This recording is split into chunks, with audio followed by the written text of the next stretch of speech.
Well, I don't know about you, but I'm excited for 5.2 because even though Chapter 5 is about polynomials, in 5.1 we didn't see any.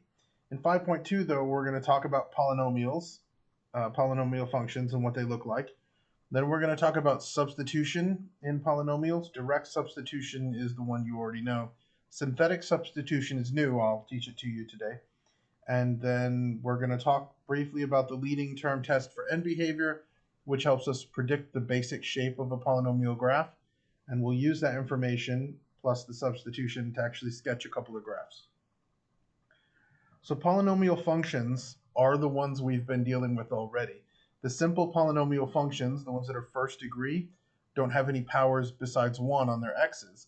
So we know these as linear functions. Mx plus b is how we called it earlier this year. But it's a polynomial. We did quadratic functions in chapter 4. The highest power for a quadratic function is 2, ax squared here, so it's degree 2. Ax squared plus bx plus c, that was all in chapter 4.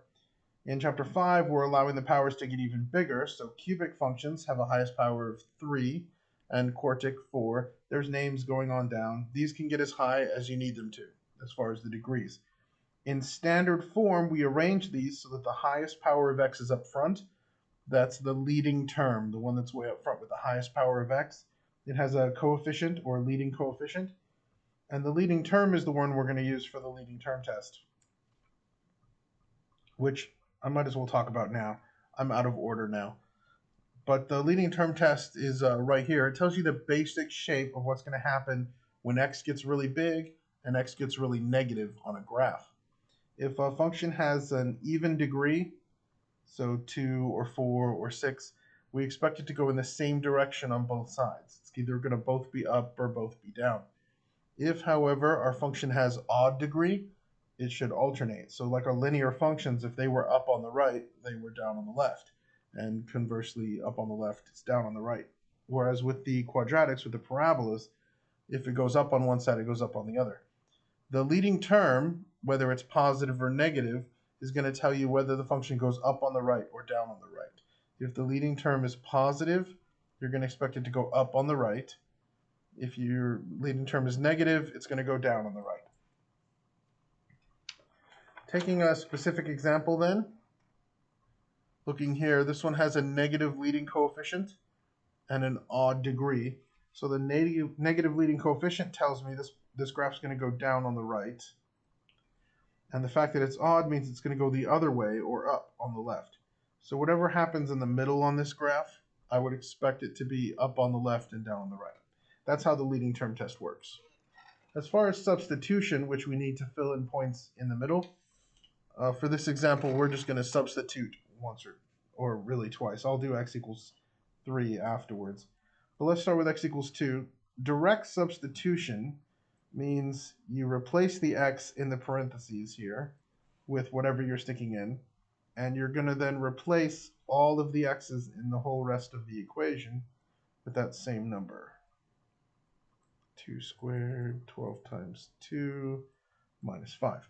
Make sure when you do direct substitution that after you substitute, the first thing you do is the exponents. Exponents come before multiplication.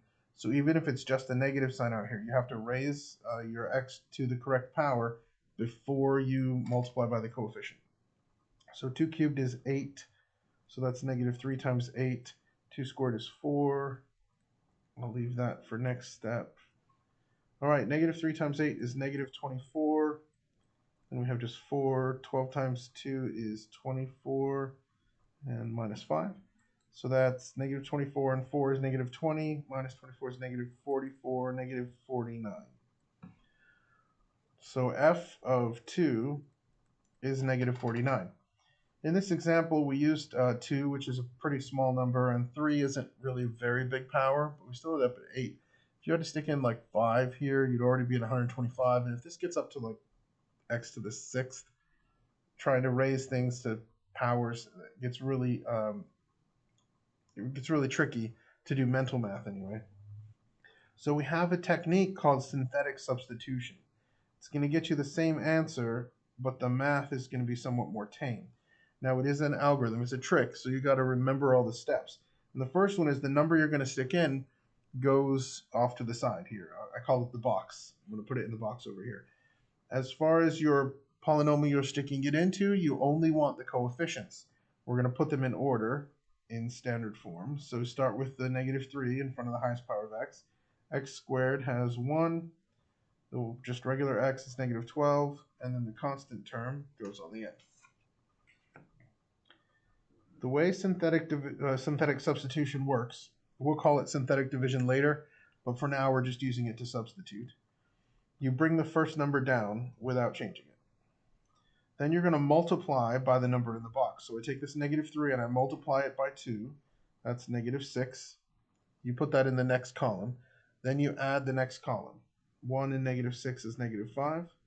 Now you take that number at the bottom, you multiply it by the box again. So -5 times 2 is -10. That goes in the next column. Then you add the next column. Then you multiply by 2 again. That goes in the next column. Add -49. What you'll notice is the same thing we got for direct substitution. That's not a coincidence. That will happen every time. No matter what you stick in, if you direct substitute or you use synthetic substitution, you'll get the same answer. No, I'm not going to do that again here. We're going to do a bunch of synthetic substitution now that we start graphing. This is just our first example. I wanted you to see how synthetic substitution works. We did the leading term test early. So now all that's left is to sketch some graphs. I'm going to start with this one.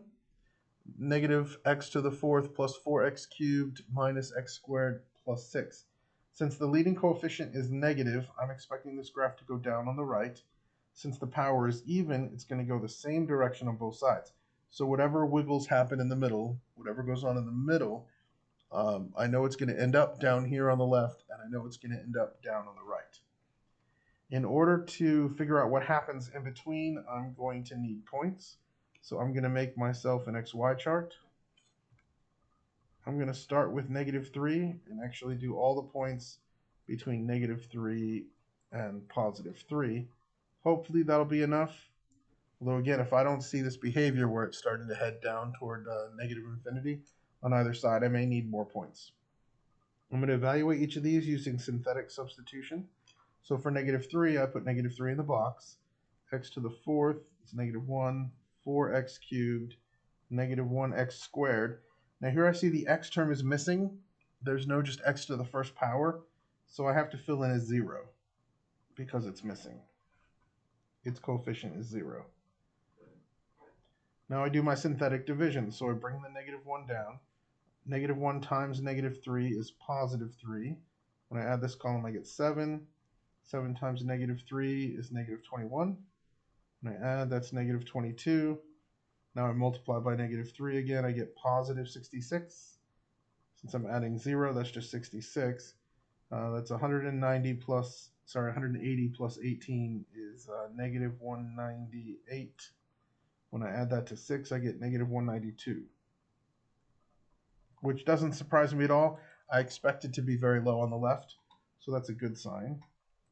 Now I'll do -2. -1, 4, -1, 0, 6. So -1 times -2 is 2. 4 plus 2 is 6. Times -2 makes -12. So now adding -13, +26, and -52, which when I add 6 to it, I get -46.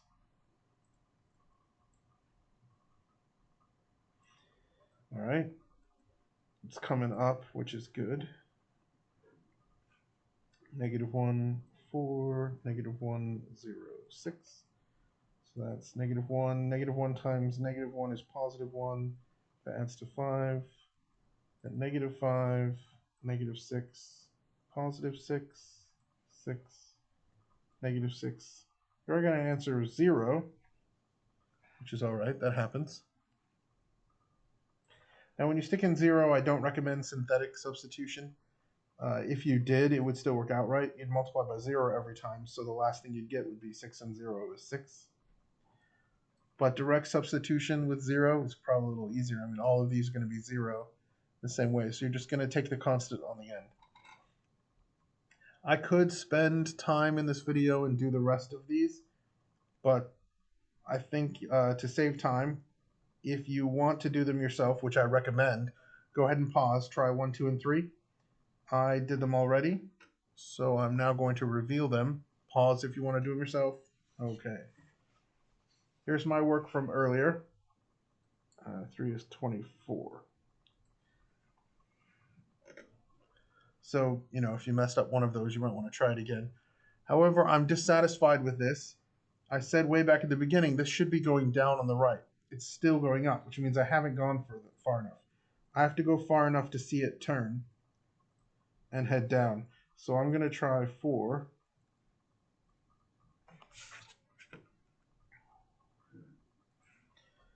So -1, -4, 0, 0, -1, -4, -4, -16. There's -10. So that's probably my last turn. If I want to be extra careful, I'll stick in 5 and make sure that I get an answer that's quite negative. But I'm not going to take the time right now because I have done this one before. If you're not sure, though, always more points is always going to help. So looking at these points, I don't really want to graph this -3, -1, 92. But to fit the other ones on here, it's best if my y's go by about 10. My x's are going to go by 1. So like I said, I won't fit -3, -129. But -246, 10, 20, 30, 46 will be right there. -1, 0, 0, 6 will be about right there. 1, 8, about right there.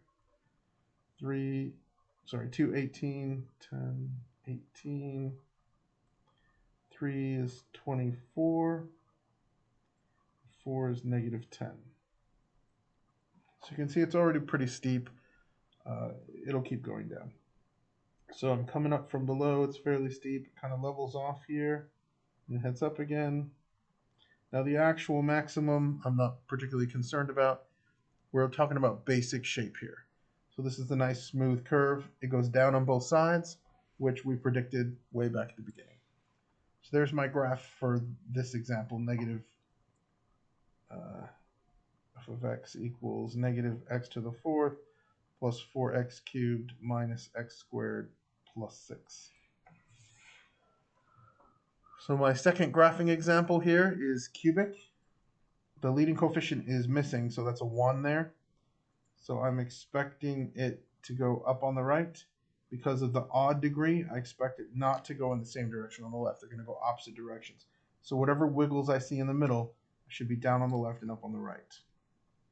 Other than that, I'm going to approach this similarly. I'm going to make myself an XY chart and start doing synthetic division.